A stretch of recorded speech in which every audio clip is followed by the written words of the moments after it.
नमस्ते, प्रणाम, हर हर महादेव। गाइस, पवन सिंह का नया गाना का आरा बलियाँ छपरा इसका टीज़र जो है वो आज सुबह में रिलीज़ कर दिया गया है। और इस टीज़र के अंदर बहुत सारी ऐसी चीज़ें हैं जो कि इस गाने को एक हाई लेवल सॉन्ग साबित कर देती हैं और साबित कर देती हैं कि ये गाना जो है वो भोजपुरी इंडस्ट्री में एक अलग कीर्तिमान स्थापित करेगा, एक अलग जो है वो रिकॉर्ड बनाएगा, एक अलग लेवल पे जाएगा ये गाना। खैर, इस गाने के सिंगर्स का भी इसमें पता चल गया है। इससे पहले जब पोस्टर रिलीज कर किया गया था तो ना ही इस गाने का रिलीजिंग डेट था और ना ही इस गाने में कौन कौन सिंगर है वो सब, लेकिन फाइनली पता चल गया है। इस गाने में आपको पावर स्टार पवन सिंह और साथ में अनुपमा यादव की आवाज़ सुनने को मिल जाएगी और वीडियो में आपको रितु सिंह और पवन सिंह की जोड़ी जो है वो देखने को मिल जाएगी। खैर, इसमें पावर स्टार पवन सिंह और रितु सिंह की जो एक्टिंग है, जो डांस है, वो इस गाने को एक स्टेज सॉन्ग साबित करता है।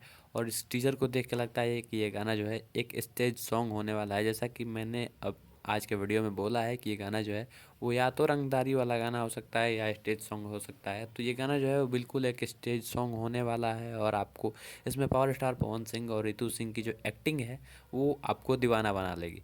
और इसमें अनुपमा यादव और पवन सिंह की वॉइस को लोग कितना पसंद करते हैं, आपको बता दें कि हाल ही में अभी पियर फराक वाली जब रिलीज हुआ था तो उसमें भी पावर स्टार पवन सिंह अनुपमा यादव की आवाज़ को बहुत ज़्यादा पसंद किया गया था। कहीं ना कहीं इस बार भी उम्मीद है कि यही प्यार जो है इस बार भी देखने को मिलेगा। खैर, गाने को कल रिलीज किया जाएगा। आपको बता दें कि ये गाना जो है वो कल 7 बजे सारेगामा हम भोजपुरी के ऑफिशियल चैनल पर रिलीज होगा और आपको ये पूरा गाना जो है वो वहाँ पे सुबह में 7 बजे से सुनने को मिलेगा। खैर, इस गाने के लिए बहुत ही बड़ा चैनल है सारेगामा हम भोजपुरी और आपको पता होगा कि सारेगामा हम भोजपुरी का लगभग हर एक गाना और जो भी पवन सिंह का गाना आता है ट्रेंडिंग पे चढ़ता है और ट्रेंडिंग पे महीनों दिन अपना राज जमाता है। आपको बता दें कि अभी पवन सिंह का पिछला सॉन्ग भी अभी ट्रेंडिंग पे अपना राज किया हुआ है और इसके बाद ये गाना जो है ये भी ट्रेंडिंग में अपना कब्जा जमाएगा और ट्रेंडिंग नंबर 1 पे जाके राज करेगा। वैसे आपका इस गाने के बारे में और मेरे वीडियो के बारे में क्या ख्याल है, कमेंट में ज़रूर बताना।